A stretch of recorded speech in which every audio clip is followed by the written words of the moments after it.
You don't typically hear about NFL rookie wide receivers or rookies in general getting hit with a lawsuit before they even touch the field in the NFL, bro. But maybe this is a different time. This is a different day and age. You got these college athletes now making so much money that I think they're probably making more than the coaches, bro.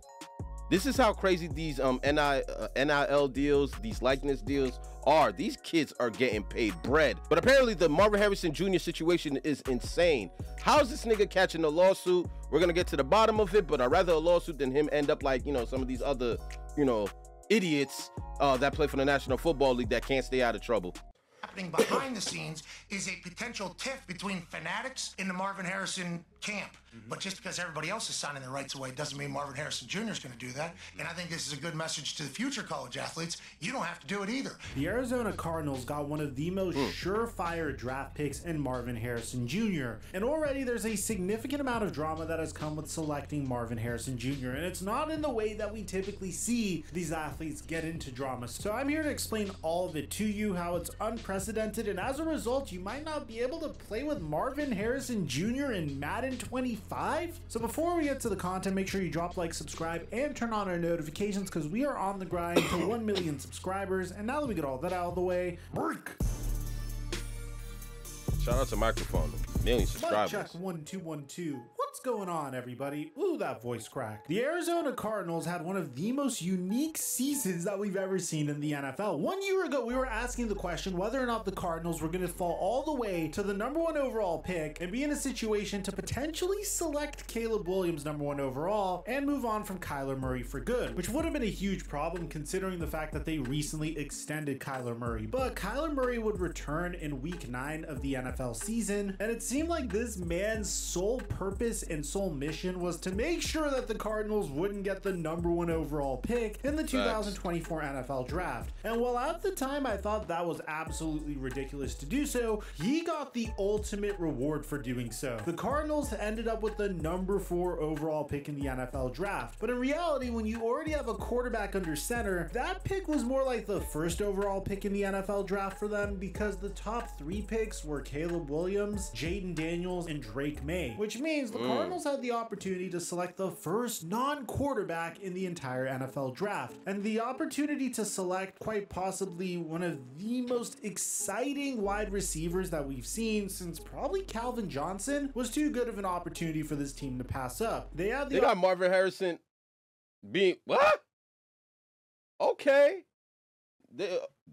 Megatron comparisons? Opportunity to draft Kyler Murray's best target since a prime DeAndre Hopkins, selecting Marvin Harrison Jr. with the 4th overall pick in the NFL draft. Typically, I don't go to bat for prospects to the extent that I have for Marvin Harrison Jr., but when you consider the fact that usually whenever the son of a NFL legend makes it into the 1st round of the NFL draft, or even like the first 3 rounds of the NFL draft, they end up being good. Given the fact that he is 3 inches taller than his father probably taught him a thing or two about route running. He rewrote record books at Ohio State University and has already made some very interesting moves. There's no question in my mind that Marvin Harrison Jr. is going to be a stud in the NFL. He has a former Offensive Rookie of the Year and a 2-time Pro Bowler throwing him the football. The offense is without a doubt going to run through him. From a football standpoint, there's no question in my mind that Marvin Harrison Jr. is set up for success. But of course, there's the off chance that some crazy stuff might happen and he won't be set up for success. Now, whether this incident that I'm about to talk to you guys about qualifies for some crazy incident is up for you guys to decide. But I have to admit, this situation is so strange and so crazy that I just had to cover it at this point. Marvin Harrison Jr. was selected, and he is going to wear the number 18 for the Arizona Cardinals to represent his father, which wore the same jersey number but in reverse. But 2 weeks after the draft, we would get this report that fans cannot buy Cardinals wide receiver Marvin Harrison's jersey nor play with him in the video game Madden. And it's a very strange story. At the time, it's been several weeks since the Arizona Cardinals drafted wide receiver Marvin Harrison Jr. with the #4 pick, but fans cannot buy Marvin Harrison's jersey or play with him in the video game Madden. Why? Because the son of Hall of Fame wideout Marvin Harrison has not signed the NFL Players Association group licensing agreement, which allows partnering companies such as Nike and EA Sports to use a player's name, image, and likeness. For most players, signing the GLA is a form formality, typically inked at the NFL Combine. The GLA not only allows the NFLPA to market its players, but it also helps every player who signs to earn additional income. My personal favorite part about this entire article is how they make it seem like Marvin Harrison Jr. is a sociopath for not signing this contract that is a mere formality to sign for everybody. And it's crazy how much this eventually escalates, because just a few days ago we would find out that Fanatics would file a lawsuit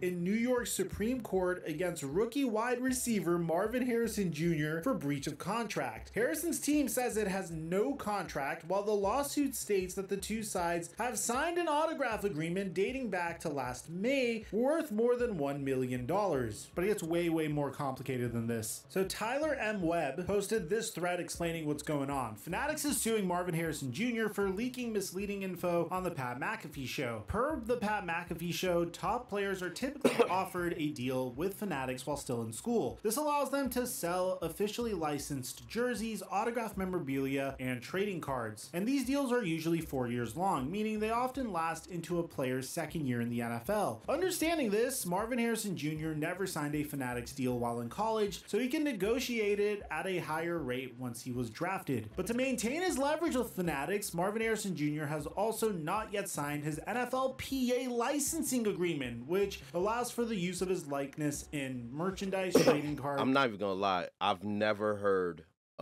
first of all, we've never had this situation explained to us. This is almost kind of like a break of tradition, right? Because traditionally, when a player comes into the league, they sign all these agreements that guarantees them more money. You know what I mean? Because back in the day, these college players were broke playing college football, while these schools were making millions, if not billions, off their names, off their injuries, off their playmaking. These players weren't getting paid a penny. So naturally, when you come into the league, you getting offered any type of contract before you even play. Of course, you're going to sign that. So what? You get to use my name in Madden, sell a couple of jerseys and a couple of football cards? Sure, and I collect what? Have 500K to $1 million? What kid isn't signing up for that? But this new era, these kids are already rich, okay? These kids are already rich.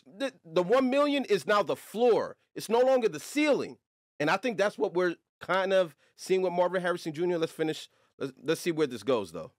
And Madden. Now, you might Belaser has also not yet signed his NFLPA licensing agreement, which allows for the use of his likeness in merchandise, trading cards, and Madden. Now, you might be wondering, why on earth would Marvin Harrison Jr. not do this? Is he going a little bit too far by not just signing the licensing deal so he could make some money? Well, former NFL quarterback Kurt Bankert explains how predatory this deal could be. When I was in college, coming out in the NFL, I signed a deal with Panini, and I think I made $80,000 signing rookie cards. I had to sign 20,000 rookie cards. Oh my God. So it was in 2 batches. Some of them were on the cards, a lot of them were slips, but basically how it worked was I had 10,000 cards that I had to sign at $4 a pop. That was the first part of my deal. And this price per sign was negotiated based on where they believed you'd be picked up, what market you might go to, team, whatever. And so like I was heavily incentivized to get that deal done because I had no money to my name. I was getting paid from my agency like a living stipend, but I had made no money in college. I was coming out with nothing. Like I needed to make NFL money or I was gonna have to get a job. And so these deals with cards and stuff are typically signed early so that you can get some money in your pocket to give you some cushion until you get your first NFL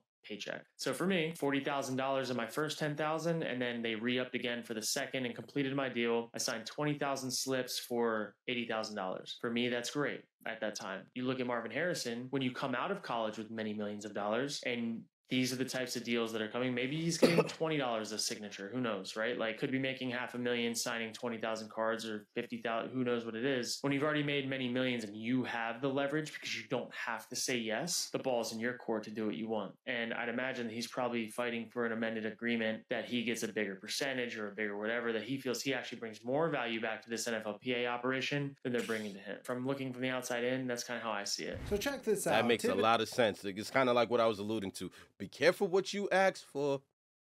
This is just the first of many, bro. Because of this, we're probably going to see more future first overall picks take this type of angle that haven't already signed their souls, for lack of a better term. First of all, signing 20,000 cards, I don't care how much you pay me. I'm not signing 20,000 cards, bro. I ain't gonna front.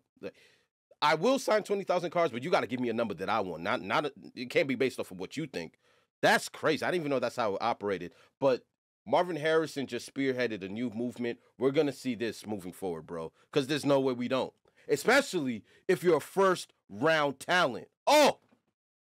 Typically, a player like Marvin Harrison would get $80,000 for signing this type of agreement, but since he's Marvin Harrison Jr. and he's the son of Marvin Harrison, who made a decent amount of money when he was playing football for the Indianapolis Colts, Marvin Harrison Jr. doesn't really need the money, so he's been holding out for a better deal. In early May 2024, ESPN reported that he had signed a $1 million deal with Fanatics for autographs, signed trading cards, game work apparel, and other marketing opportunities. And this is where it gets pretty crazy, because Pat McAfee would indicate that Harrison hadn't signed any such deal, and Marvin Harrison even reposted the clip onto Twitter, and his website, the official Harrison Collection, still states that it is the only site from which to purchase signed Harrison memorabilia. So this is how Pat McAfee gets roped into this. Check this out. This is not about the NFLPA. Marvin Harrison Jr. will be a part of the NFLPA when the time comes, but what I have been told is this is not an NFLPA thing. What this all revolves around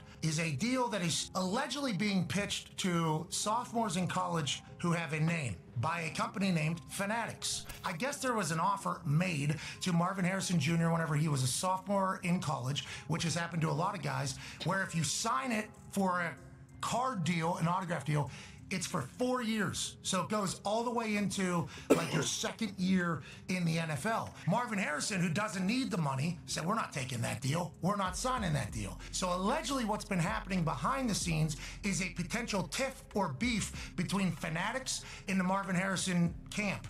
But just because everybody else is signing their rights away doesn't mean Marvin Harrison Jr. is going to do that. And I think this is a good message to the future college athletes. You don't have to do it either. So whenever they offer a little bit of an upfront worth of money for you to sign a deal, don't necessarily have to take that money. Even though it looks good, there's going to be more money later if you have enough confidence in yourself for it to make it. This is kind of what college football, NIL, is kind of at a tipping point, and Marvin Harrison Jr. is probably going to be the face of hopefully some change for the future. And this I respect this. I respect this. Like, oh my God, bro. These new college athletes are going to be making boatloads, especially if you can negotiate these new deals. Like, you remember, like, back in the day, this was kind of like food stamps. Hey, listen, man, you're not getting paid to play college. You're not in the league yet. You're going to need something to keep a roof over your head or keep food in your stomach. Here's a couple of food stamps. Just sign a couple of autographs, and we own your rights for the 4 years. Now, these boys are pulling up in Cybertrucks. Fuck you talking about? You know what I mean? You better add an extra zero to that check. That's how they coming. This leads us to where we are currently. Fanatics is very butthurt that Marvin Harrison Jr., who would have been one of the top-selling jerseys and one of the top pieces of memorabilia to collect. Like, think about this. This is Marvin Harrison Jr. we're talking about. His father was a Super Bowl champion in the NFL, rewrote record books in the NFL, one of Peyton Manning's top targets when he was in the NFL. Marvin Harrison Jr. is being projected to be even better than his father. Obviously, collectors are scrambling to do whatever they can to get signed Marvin Harrison Jr. memorabilia. Now, bear in mind, this is all based off of speculation, of course, but that's what collecting is. You look at the hype of a player, you buy into the hype of the player, you want to hold on to it because you feel like this is going to increase in value. That's the rush of collecting. It's why I have a Patrick Mahomes and Kobe Bryant jersey behind me. Well, kind of more than just the fact that it could increase in value. Those jerseys mean a lot to me, actually. But that aside, you can tell that whether you're a fan of Marvin Harrison Sr. or a fan of Marvin Harrison Jr.,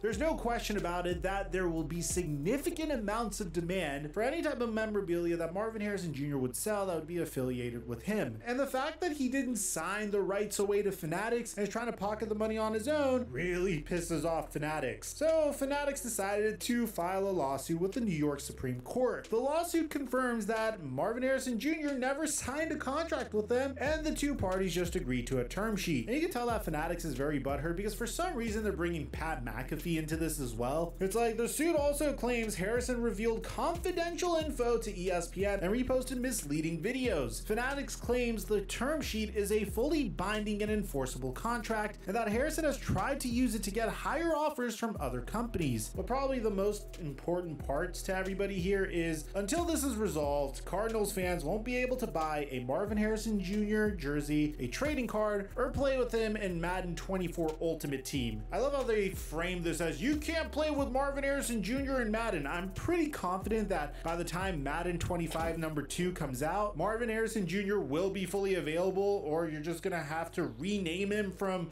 wide receiver number 18, which would be a nice little throwback to the NCAA games of decades ago, which, by the way, let us know if you want us to give away some copies of NCAA football, since that's about to come out in about a month and a half from now. Just subscribe and turn on our notifications and we'll give away a couple of copies within the next couple of months. So why would Marvin Harrison Jr. do this if he's already rich? Well, to a certain extent, you for sure want your brand to be associated with a high quality product, and the number one knock on Fanatics is their quality isn't necessarily the cream of the crop, if you know what I'm saying. And it's nothing against Fanatics, but that's just what the number one complaint about Fanatics is. It's not my complaint, it's just what I'm reading on reviews. This is a really bad look for Fanatics because obviously more athletes are gonna come and go, and more athletes will happily sign this contract, and nobody would even know about this situation if you never filed the lawsuit to begin with. But the fact that you're blowing this out of proportion is probably gonna result in more athletes doing the same exact thing, which is gonna end up losing you even more money. So from a business standpoint, I think it's ridiculous that Fanatics is being this greedy, and I would have just swept it under the rug. But at this point, it looks like Fanatics' pride is going to be their own downfall. How much longer until you see more players that are getting these sweet NIL deals realizing that they don't need Fanatics, they don't need to sign with Fanatics, they don't need to sign with any of these companies. They can just hold out and get an even better deal for themselves. At the end of the day, this isn't anything new. Marvin Harrison Jr. has been moving like this throughout the entire draft process. When they asked him if he was going to participate in the scouting combine, his dad said that they were going to just focus on his training so he could be prepared for the regular season as opposed to training for the draft combine. You can already see Marvin Harrison's effect on his son. All the experience throughout his time in the league is paying off, and it's making sure that his son makes the right moves. And as a result, it seems like other athletes are going to benefit. At the end of the day, I'm a huge fan of people taking control of their own business and their own brand and try to make as much money for themselves as humanly possible, while also making sure that the image of their brand stays clean. We already know what happened to Mr. Beast when he launched Mr. Beast Burger. He rapidly expanded. As a result, the quality of Beast Burger was terrible. He ended up suing the ghost kitchens that were selling Beast Burger because he didn't want his name to be affiliated with a terrible product. And then they ended up countersuing, and it was just a whole mess. So more power to Marvin Harrison Jr. for making sure only high quality Marvin Harrison Jr. memorabilia gets made. Let me know in the comment section down below. Do you think Marvin Harrison Jr. is being a brat? Do you disagree with me? Do you think Marvin Harrison Jr. is in the right? Are you happy that he's taking control of his career and his brand? I'd like to hear what you have to say. Aside from that, I'm your boy Mike. I'm dropping our mic until our next upload. Yo, man, this is the new day and age. This is kind of like what I was alluding to. Your food stamps aren't good enough, Fanatics. These players are already rich. Yo, be careful what we ask for. We ask for our college players to get paid. These kids are not getting paid and out here, you know, getting their fingernails painted and wearing the tightest of jeans. It's a new era in athlete sports.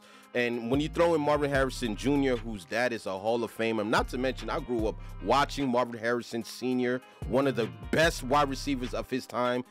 The combination between him and Peyton Manning, if memory serves me correct, I think Peyton and Marvin retired as all-time leading touchdown from quarterback to receiver. It was Marvin Harrison and Peyton Manning. I think before it got, somebody broke it. I forgot who broke it, but that goes to show you how great Marvin Harrison was. And this thing that his son is going to be better than him, bro, this kid has every rights to his name, his likeness, and his bag. He doesn't need y'all. Well, before college players were getting paid, this kid was already a millionaire. His dad made over $68 million in the league. I don't need y'all food stamps. You on my timing. I'm all here for it, bro. Like, I don't see it being bratty behavior, especially as an athlete where, you know, any play could cost you your career. Any injury could cost you your career. These owners, these general managers constantly lie to these players, draft them, pay them a little bit of money. The money's never really guaranteed. It's a short career in the NFL, and you just really don't know. So while your name is hot and you're still young, make as much money as you can, bro. Like, it is what it is. They'll be all right. In fact, just roll with the punches, Fanatics. It might be time for y'all to change the way you do things, because this generation of players don't need y'all like they used to. I'm gonna holler at you guys next video. This was the Marvin Harrison Jr. situation. It's insane. Man, make your coins, bro. This kid's gonna be a problem, and he knows it. So it's time you pay him for it. My bow.